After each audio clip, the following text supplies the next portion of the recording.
A major announcement, a bit of a shocker from the president today. Barack Obama came out in support of same-sex marriage, the first U.S. president ever to do so, although he qualified that by saying legalization should be left to individual states. We want to know, do you agree with the president? We also want to find out what this all means for his campaign. We are in first position tonight with the very latest.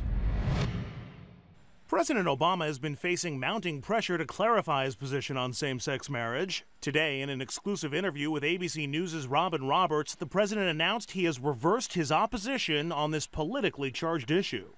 I have to tell you that over the course of several years, as I talk to friends and family and neighbors, when I think about members of my own staff who are in incredibly committed monogamous relationships, same-sex relationships, who are raising kids together. When I think about those soldiers or airmen or Marines or sailors who are out there fighting on my behalf and yet feel constrained, even now that Don't Ask, Don't Tell is gone, because they're not able to commit themselves in a marriage. At a certain point, I've just concluded that for me personally, it is important for me to go ahead and affirm that I think same-sex couples should be able to get married. The president said he still believes that states should decide how to handle the issue, but he's confident Americans will grow more comfortable with gays and lesbians getting married. It's interesting. Some of this is also generational. You know, when I go to college campuses, sometimes I talk to college Republicans who think that I have terrible policies on the economy or on foreign policy, but are very clear that when it comes to same-sex equality or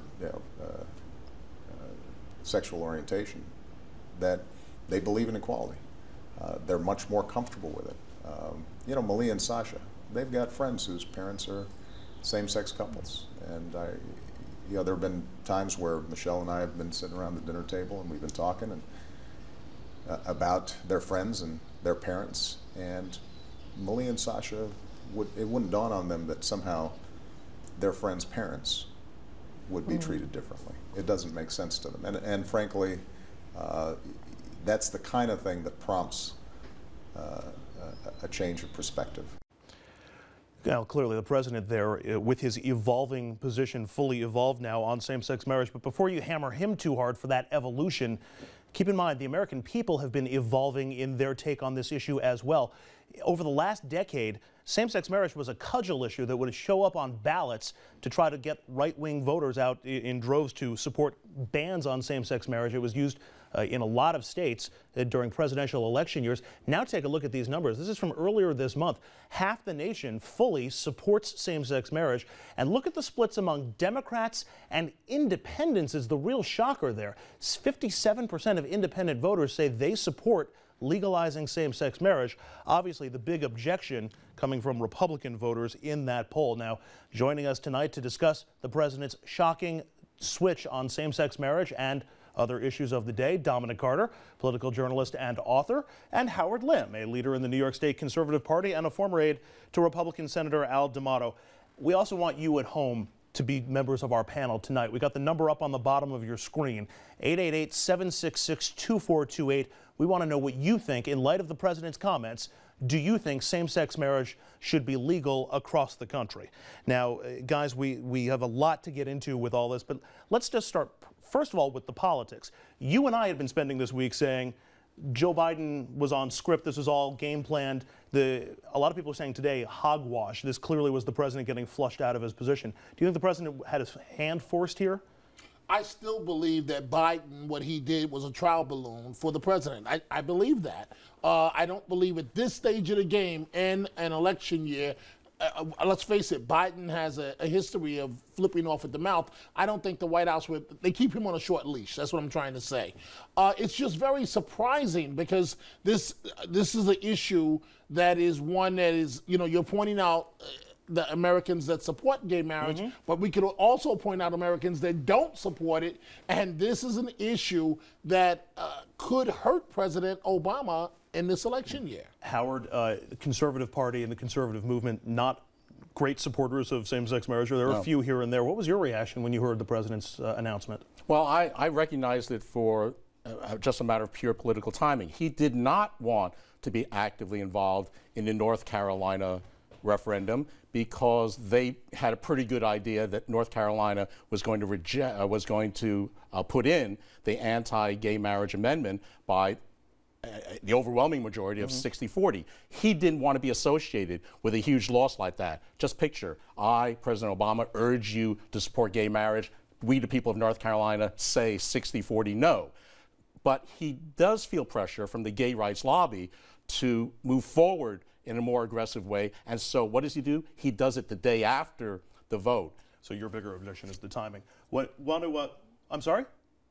Okay, we're waiting on a phone call from a member of the Family Equality Council, so we should have that coming any moment now. But regardless of the politics of it, the policy itself, what was your reaction to that? Well, the policy is, and I give President Obama credit for at least stating it correctly, which is the federal government has no business. It's a 10th Amendment. You love the 10th Amendment. Right, and that's why state after state after state have asserted their right to define what marriage is for their citizens. And so I'm not really sure, except as window dressing, why the president feels a particular necessity to say, I'm in favor of gay marriage, but it's still a state rights issue, unless he has something up his sleeve and has made promises about what he might do in his next term in terms of executive orders. Well, I'll tell you why. It's a play to his base. It's a play to unify the gay community, obviously, in those fundraising dollars. It's a play, and it could cut both ways. It's a play to unify the base of African Americans and Latinos. But, you know, let's face it, African Americans, it's a highly contentious issue. It is.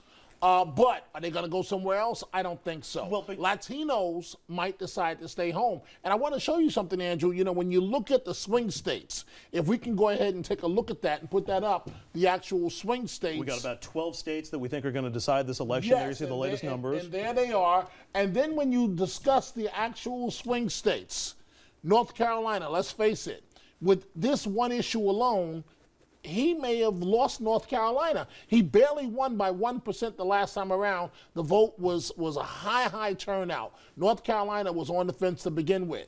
But this may hurt the president with conservative Democrats in Ohio and also in Pennsylvania. And let's face it, why was Biden put on the ticket to begin with? What was Obama's Achilles heel, if you will, in the 2008 campaign? Connecting with middle-class white voters, particularly in the state of Pennsylvania. Hillary Clinton gave him hell, if you will, in terms of middle-class white voters. This may hurt Obama and with that very important group. Just from a political analysis, though, it's the voters who are going to be motivated by same-sex marriage were likely to have been in the Obama category before this announcement came today. What you're saying, which is totally valid points, it could cost him North Carolina, could cost him Ohio, could cost him certainly the rural portions of Pennsylvania, the portions between Philadelphia and Pennsylvania. And on top of that, it could erode support from two of the president's most important groups, black voters and Hispanic voters, who traditionally are not on board when it comes to the general progressive view on same-sex marriage. Is there an upside to him for the president, or Howard, do you think this is just all downside here? Andrew, I think you're absolutely right. I think for most people, this is not a voting issue. Obviously, conservatives are going to be pointing at the economy as the main issue why people should decide who they want to vote for. But people, when they're asked in a poll, do you favor or not favor gay marriage, will give you an answer. But is it a voting issue for them? I would suggest probably not. I think Dominic was right that there are gay activists who are very much involved in fundraising, in Hollywood and the rest, and it was part of the deal that he finally commit himself to their agenda in exchange for their full commitment during the course of the campaign. Any marketing person will tell you that the gay population has a tremendous amount of discretionary income because they don't have, generally speaking, statistically, the same family obligations that heterosexual couples have. All right, Howard. I want to go to the phones now. Jennifer Chrysler is joining us on the line. She is the executive director of the Family Equality Council. Jennifer, thanks for a few minutes of your time. No, happy to be with you guys. Today, President Obama became the first president to ever support marriage equality. How big a deal is this just in the push for marriage equality? I mean, I think it's an incredibly important move on the president's part in terms of really signaling to the growing majority of Americans who believe that all families should be treated equally, that marriage should be available to loving, committed, loyal couples who are willing to make that commitment for a lifetime. So I think it's a very big deal. I think it is an incredible step forward on the part of the president's leadership. And, you know, personally feel very grateful to him. Jennifer, this push on same-sex marriage into the Oval Office came almost out of nowhere. It was not on the national scope with the exception of the North Carolina vote, but in terms of the presidential race or the White House, really wasn't on the radar until Sunday when Joe Biden's comments, when he made those comments on Meet the Press. Were you surprised about how quickly this became a major issue, and were you surprised by the president's decision to jump in with both feet? You know, not really, because I actually think this has been on the president's radar screen and on his agenda for quite some time. You know, he's actually talked pretty consistently about how he thinks the Defense of Marriage Act is unconstitutional and how his administration isn't going to defend it anymore. You know, he's certainly taken bold stances on things like the repeal of Don't Ask, Don't Tell, and the passage of a hate crimes bill. He has done so many things for the gay, lesbian, bisexual, and transgender community. Small incremental changes. I think this is just one more step in his belief that same-sex couples deserve to be treated fairly. And, you know, the civil institution of marriage, that is the piece that's conveyed through a license, is one of the ways that we can continue to build up families that are headed by gay and lesbian people. Jennifer, we are, of course, a political show, so I gotta ask you about the politics of this. Was there, to your mind, any support for the president waning within the LGBT community before this announcement today? Anything that might have pressured the president to making the announcement? And can the LGBT community fully get the president's back for what will surely be a backlash among the conservative or the extreme conservatives and religious conservatives? Well, look, the extreme conservatives on this issue were never with the president anyways. I think the president did what was right for families, and I think he did what was right for the LGBT community. I think doing that certainly is going to increase the enthusiasm among our community members for his reelection.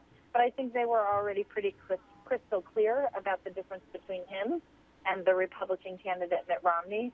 You know, Governor Romney used to be my governor, and I can tell you there's really no difference. I mean, there's a world of difference between the two of them and their issues. And the president has stated quite clearly where he stands on issues of LGBT equality, and Governor Romney has been crystal clear in the fact that he does not support all Americans and their ability to have equal access to benefits and rights and privileges that come along with being an American citizen.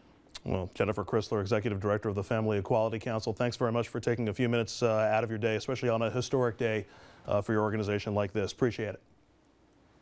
Yeah, happy to be with you.